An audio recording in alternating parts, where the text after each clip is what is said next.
I would like to start this review off by saying, I swear to you, this is actually the title of this movie.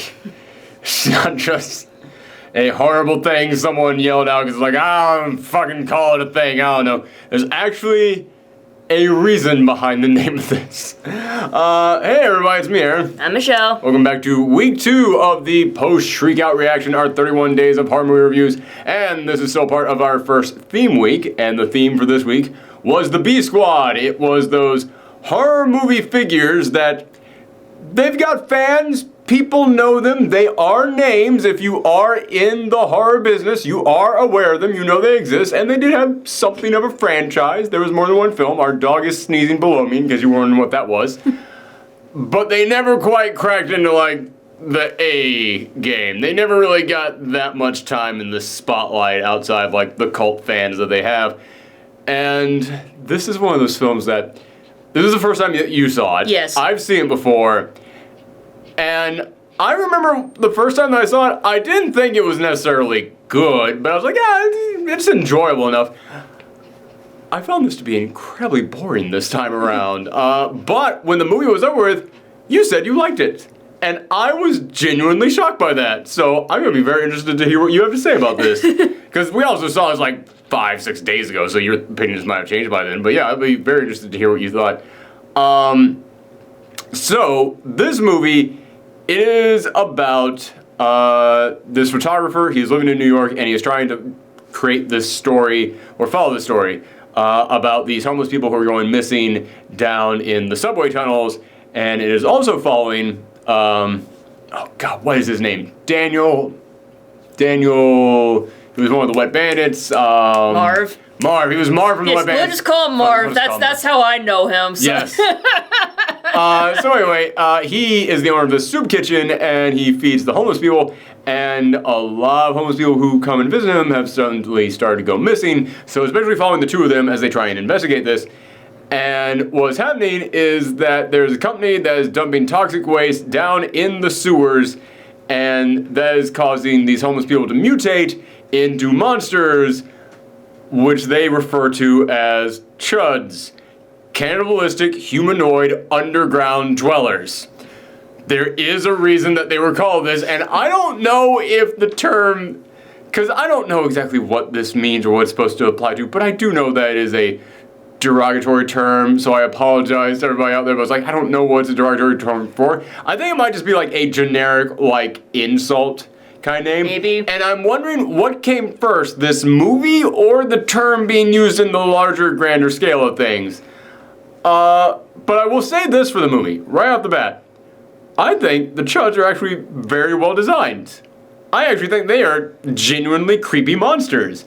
They look like, God, for all the comic book fans out there who follow this channel, they look like Vermin from Spider-Man, almost, if his skin was melting off.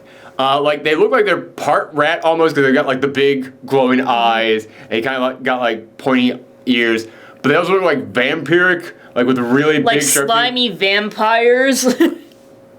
That's a great way of summing it up. Slimy vampires, that's exactly what they look like.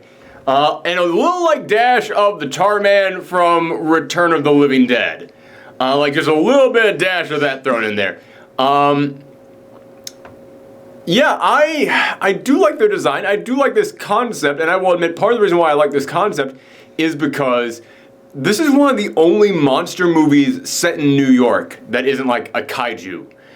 Because when it comes to horror movies in New York, they're slashers. That's pretty much all we got. Like, so does the Stay Puft Marshmallow Man count as a kaiju? Well, that's also not a monster movie. That is a movie that just had a monster for a scene, but... Really? Ghostbusters? I mean, do ghosts not count as monsters? That's a whole semantics thing. I'm not getting that. But also, I wouldn't really count that because the Ghostbusters are the appeal of that film. The ghosts themselves, like, Slimer just happened to take off. You didn't go into that movie wanting to see Slimer, you went into that movie wanting to see the Ghostbusters. So it's a whole crazy thing. But I know someone in the comments would have argued it, so I'm glad you brought it up. You have your own discussion about whether or not the Stay Puft Marshmallow Man counts as a kaiju. So anywho, Yeah, so I did want to root this on because it's one of those few monster movies actually set in New York. So it's like, okay, yeah, some like hometown pride on this, even though I was born and raised in North Carolina. But I mean, I've been living here for a decade. I feel like I've gotten that point in which I can root on New York. Well, I was born in New York, but yeah, not city. Not Just city. Which to anybody outside of New York, that means that you were born in the city. So anywho, but watching it this time, the second time around, I noticed this is such an odd film. And like it feels kind of cheap and like slapped together. Kind of, but it's like that's part of like what made it so charming. Like it has that B-movie charm, which is probably why I did enjoy it. Very much. This is very much a B movie, but the reason why I couldn't really enjoy it all that much this time is that it's like, okay, B movie, all right, I get the charm, I get the appeal of that, but typically B movies have the monsters in it more, and oh my gosh, they got those C.H.U.D suits for a day on this film. And there is a lot of like nothing really happening in this movie. And it didn't really strike me until halfway through the film. We start this thing off following this photographer. And he is very clearly going to be our protagonist. They dropped that dude like a third of the way into the film. And it now becomes, Marv. It now becomes... I always feel like the name is right there. Like I can almost touch it. It's the name is like fuzzy in my mind, slowly starting to take form like a magic eye. And then no, Marv. It's just Marv. But we keep kind of going back to him and following him, and then we follow him more and more. And as it goes on, I realize he's the guy who's learning all about this stuff. He's the guy who's going and exploring the tunnels more. He's the guy who is teaming up with this cop who now knows something about the case, and they're the ones starting to discover it. There comes a point in which I forget what the photographer is even doing in all this, because honestly, he kind of stops doing anything at some point in this film, and it would be fine if he was like a supporting character, but he's introduced at the beginning like the protagonist, and by the end of it, it really feels like he's supposed to be 50-50. Like, this is supposed to be like a film that has two protagonists. Yeah, it did feel like it. Which I'm cool with you wanting to experiment and do, like, two protagonists in a film. I think that's cool to try and experiment with something like that, especially since they're both, like, coming from two different worlds, and I love the idea that they don't interact at all until the end, so you, the audience, have, like, two stories, like, merging together in your mind. That's really cool, but he feels so unimportant by the end of this film. In fact, really, it's not like he comes in and like saves Marv or anything. Marv comes in and saves him. So the guy who was doing all the work still has to save the other guy who was doing like pretty much nothing in here. Yeah, I feel like they really wasted that guy in this film.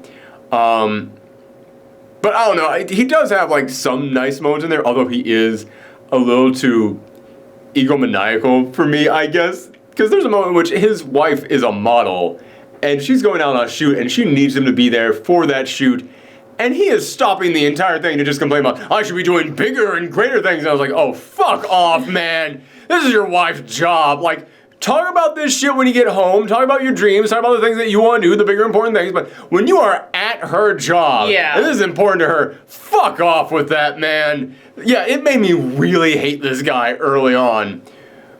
But then something really interesting that I was not expecting happened in this film. There comes a moment in which they discover that the wife is pregnant, and when they discover that, the two of them sit down, and in this movie that's supposed to be a horror comedy about cannibalistic humanoid underground dwellers, they have the most mature conversation about getting pregnant and about your options with that I have maybe ever heard in a film. And it is so bizarre that such a serious topic is discussed with such a level of maturity in C.H.U.Ds. I'm. Wait, is it C.H.U.Ds plural or just C.H.U.D? I think it's C.H.U.Ds plural. Okay. That serves me correct. Yeah, because I mean, it depends on how you want to divide it, but yeah. Because I think that what it is that it's supposed to be that cannibalistic humanoid underground dweller. So that's shortened to C.H.U.D, and then that's pluralized as C.H.U.D from there. We are getting into very deep conversations about what is and is not C.H.U.D. By the way, again, I'm aware that C.H.U.D is definitely a negative term. I don't know for what, though. I think it's just for, like, an idiot. I think that's all it is. So if it's for something, like, worse than that, then I apologize. But it's the name of the goddamn movie. I don't know how not to do this. Like, I thought it was another word for dick, but I was thinking chode. Wow, I just dribbled that all down my... Sorry. I'm very sleepy. That's why I have to drink tea right now to keep myself awake. Oh, we are now hitting that point in Thorgiween where I am working way too many hours. And it's all for C.H.U.D, everybody. So yeah, I'd like to go into more detail about this film, but there really aren't a lot of other details about this film. I mean, like, they do, like, it's like they have something set up, and they don't do anything with it, or something happens and they don't explain it. Yeah, there's a lot of gaps in here, and again, it's a B movie. B movies have lots of gaps in them. That's perfectly fine. But they typically fill those gaps with monsters. This film holds back the monsters till the very end, and it's too little too late for me. I guess so. It's like maybe they're trying to do like a Jaws thing where it's like the less you see No, they were trying to do we didn't have the suits thing. They were trying to do we didn't have money thing. Like, oh man, there are so many moments in here in which you can tell they just like kind of came up with something there as they were filming that day. Like, there are very clearly ADR lines in here that are meant to be important plot points. Like, in case somebody didn't understand this, let's have somebody yell it from off screen. And like, the voice that's yelling it sounds so much crisper than anybody talking in the scene. It's like, oh man. You guys, you had a shot zooming in on someone's face, and then you realize, oh, the audience isn't going to know what's going on. Quick, have someone yell it from off screen. Yeah, there's almost like that. There's the weird pacing with it. Again, it's one of those films that you kind of want to root on, because it's like, oh, okay, something with the subway tunnels, that's interesting, that's a good spot for something horror, that's, interesting. It's the 80s and toxic waste. It does kind of have a throwback feeling to that time period, because that was the big thing for monsters back then. So it's got its charm, but really, it's got way more flaws this second time watching it than I remember that first time. It's like, I know you mentioned you wanted more monsters because, like, B movies are all about the monsters, but it's like, I'm actually kind of glad, like, I actually like that they focused on the people, because, like, they actually have personalities, they're human, you kind of want to see them survive, and you want to, like... I will say that, Daniel Stern, oh, yes! My God! Oh, I had to, like, sneak up on that word. Like, I had to, like, make sure I was thinking about anything other than that word so that I could then come around and go, like, it's that guy. Yeah, he's a good character, but I also kind of feel like they didn't quite know how to write him, because he is very much a, like, truth to power kind of character. So the fact that he's working with this cop, and they gotta go to City Hall and get answers, that's a really fun dynamic, and I enjoy that. But it never felt like they just, like, this film is listed as a... I also did like the cop, because it's like... He's actually pretty good, yes. Shockingly enough, in there. And he's the straight man. So you figure, like, he's just there to, like, amplify Daniel Stern, but, like, you actually kind of enjoy their relationship. What the hell was I about to say? But yeah, it feels like this film is listed as a horror comedy. And I kept looking over at Daniel Stern going, I don't know if you're supposed to be funny or not.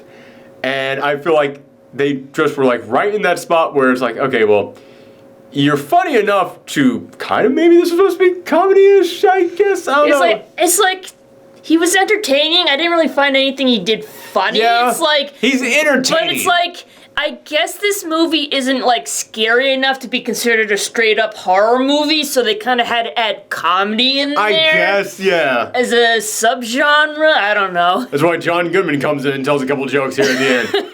By the way, I did not remember he was in this film the first time that I saw it.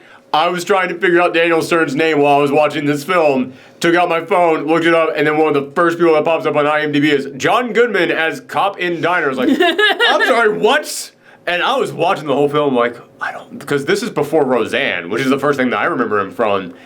And yeah, honestly, like, when he popped up, like I told you, okay, there's somebody big in this film, and he plays Cop in Diner, so when he pops up, I'm just gonna see if you recognize and you can tell who it is. And you're looking at him going, I honestly don't know if that's John Goodman or John Candy. And I looked at the weird giant pompadour haircut they have. And I was like, oh my God, that could have been. If I hadn't have told you, if I hadn't have looked this up, and you just told me that was someone famous, I probably would have guessed John Goodman, but I could also have got John Candy. But then he talked and is like, okay, yeah, that's definitely John Goodman. He does not sound like John Candy at all. The moment he talks, you know it, yeah. But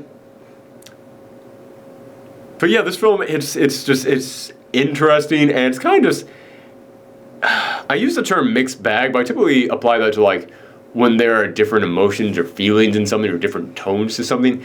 When I say this is a mixed bag, it feels like there were a lot of plot points just put into a bag and then shook up. Just, there you go, there's your movie. Like a mixed bag of mediocrity? It's the trail mix of plots. Because it's like, there's definitely plots in here, but it doesn't feel like they're going in the right order. It doesn't feel like you're focusing on the right stuff at the right time, and maybe we should have done this thing at this time, I don't know.